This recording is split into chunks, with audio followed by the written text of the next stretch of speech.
Gojo hits Sukuna in the chest after there is like that 0.1 second lapse after their previous domains had fell, where Sukuna has to heal himself with reverse curse technique, then right after that heal his burnt out curse technique, as to where Gojo didn't have to do that. All he had to do was heal his burnt out curse technique. So he had that 0.0 second over Sukuna, which was more than enough time for Sukuna's domain to fall first and for Gojo to hit him with Unlimited Void. And we're thinking, oh no, he's finally hit with Unlimited Void. It's like, nope, this is what I wanted the whole time. And then with this treasure I summon, and then Mahoraga comes out. And we already know what this means. It means that Sukuna took the hit using the Dharma Chakra, the wheel that Mahoraga has, so that he could adapt to the attack for Mahoraga, meaning that Unlimited Void can no longer affect Mahoraga now that he's out, and he just breaks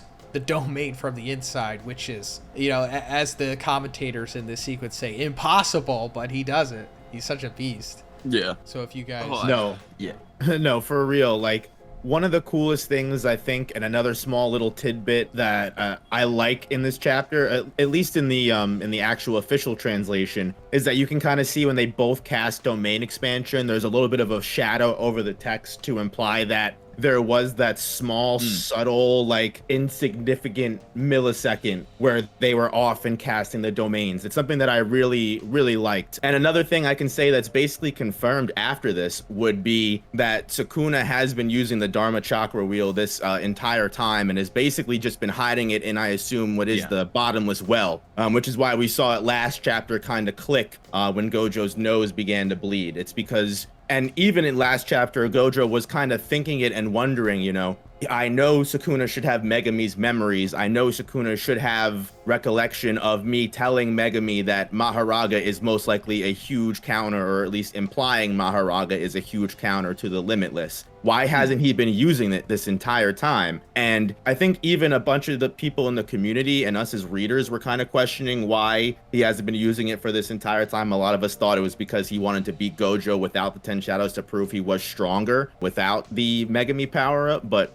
I think now it's just because he was using it the entire time and has mastered the 10 Shadows to this point that he can just hide it inside the bottomless well and you don't even know he's adapting to you. I think the question now is just how much has he actually adapted to? Yeah, I really didn't pick up on that to start with the whole treasure actually being shown in complete darkness. I just assumed it was kind of like there, you know what I mean? But that makes so much more sense with it being within the well, and he's just constantly throughout the battle reading your techniques and getting ready for the moment where he just rolls you, like where you've got no chance now. Like, this is it. He's brung out his final card. Unless Gojo has some new technique where he brings out like lime green or something, you know, like he brings out a full new color. I don't actually know what he can do against Mahoraga. We know in the past that both of the families, like, they fought, and Gojo and apparently, you know, like the same person from Megami's family with this ability here, you know, like took out Gojo. So what's going to happen? I honestly think this is probably going to be like the battle that was foreshadowed way back earlier on when, you know, like Gojo and Megami did have that conversation, and this is like what we're going to see now is Gojo get taken down that way, you know, like kind of I don't know what the word would be, but like it's definitely a foreshadowing from, like, I thought we were going to get, well, it pretty much is actually Megami versus Gojo when you think about it with the Mahoraga and everything. But yeah, I really didn't think we were going to get it like this. I thought it was going to be a different fight entirely. It's You're so right with the foreshadowing, because to call back, I remember bringing this up in one of our earlier talks, but I'll bring it up again, that Gege did this painting for Jujutsu Kaisen 0 movie.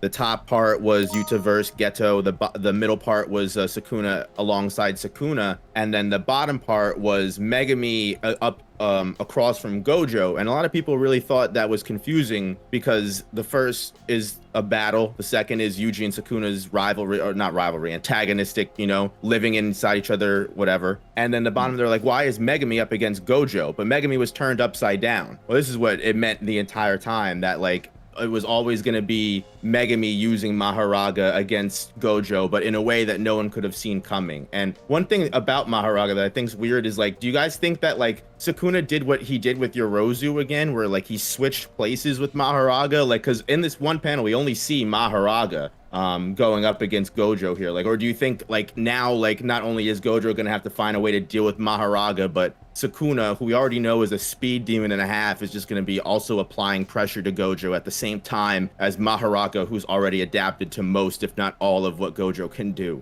I'm wondering that myself. I'm trying to because like I'm trying to see where he is. Like because after he gets hit with Unlimited Void, he just summons Mahoraga and then you just don't see him again. Yeah, exactly. Because that's like I honestly think you're over. right. I reckon he swapped him.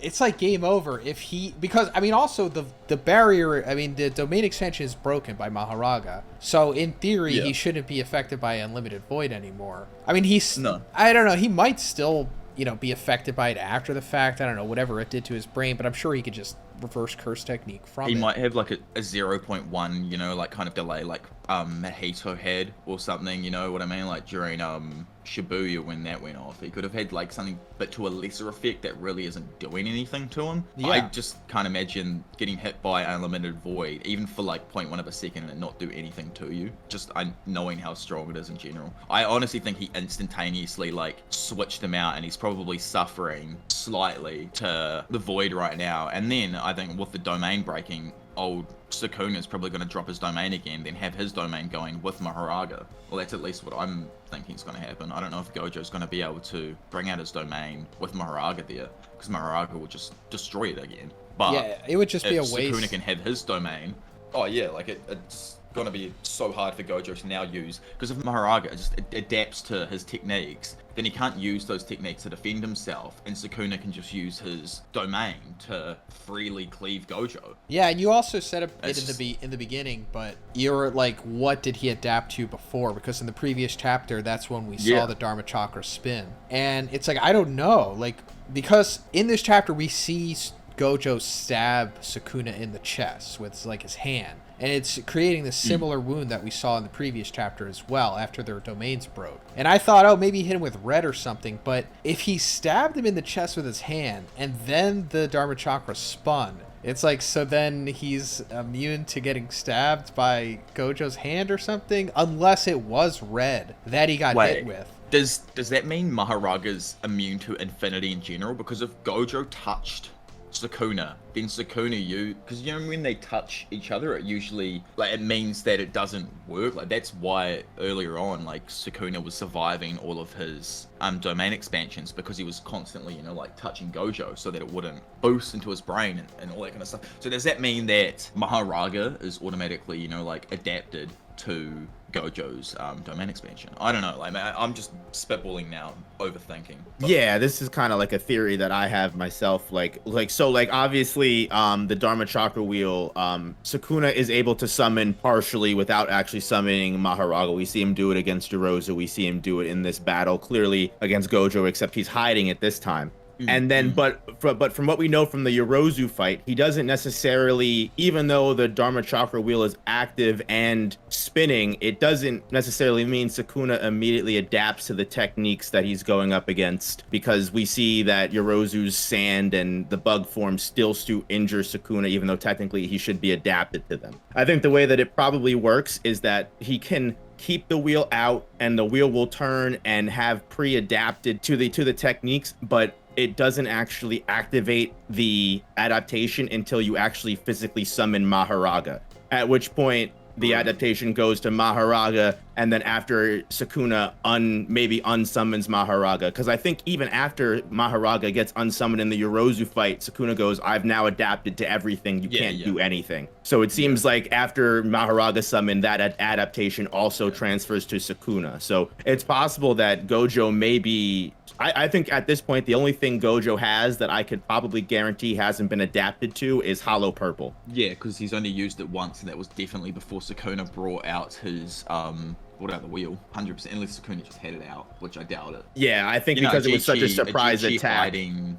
Ajichi hiding near his location, or like just the amount of power that was being output, like hit the initial attack. That might actually be the small fact that like gives Gojo the advantage to maybe at least get rid of Mahoraga. You know what I mean? Like if he can, because I see that as his only out. He needs to, as soon as the next chapter opens, hit him with that hollow purple, because he even says it before the domain expansion gets broken, is I need to destroy him in one shot now. Dude, it honestly sucks because it's looking more like, in my eyes, it's, even though we got fraud Kona here, it's looking more and more like Gojo isn't going to be able to bring back Gedo, you know, he isn't going to be able to bring back the body and everything to Shoko. What's going to happen with Shoko and Ajichi? Are they also going to pass on? Are we going to lose everyone from Gojo's year if Gojo goes? Like, damn, it's kind of like hard when you think about it on that, and like just what they want to achieve, you know, as people, and their story and in the manga, and how it just won't, I guess, end for them, you know. Like Yuji, might have to complete it and try and bring back Gedo, but doubt is just springing up inside of my head right now. So if Gojo, I don't know, there's a few options that we can think of, at least. With he's either going to try to hit him with hollow purple, or the maximum technique that he may or may not have that we've been talking about for a while, which this is the perfect excuse or opportunity to bring that out if it is a thing. Yeah. But if it's not, then he's pretty much screwed, and he might die to Mahoraga unless this is the moment when somebody that's watching comes out, like maybe Kashimo comes out. And I don't know if he's going to waste his curse technique on Mahoraga, because he's kind of like, you know, guaranteeing that for Sukuna. But this could be when, I don't know, they come out and try to help Gojo, possibly, because he's screwed. Yeah. I think Kenjaku's probably foreshadowed that a little bit, with them being like, if Gojo dies, then the only hope that they've got of possibly winning is if, you know, Hikari, Maki, and Yuta all at the same time gangbang Sukuna, and it's just like, I agree, like that's probably the only hope they got. They got like Shima there as well. They probably just have to go at it while he might even be suffering to this like little domain here, and they might see that like that moment to try and get in there throughout the next chapter and fight Sukuna and help Gojo while he's trying his best to fight Mahoraga or something.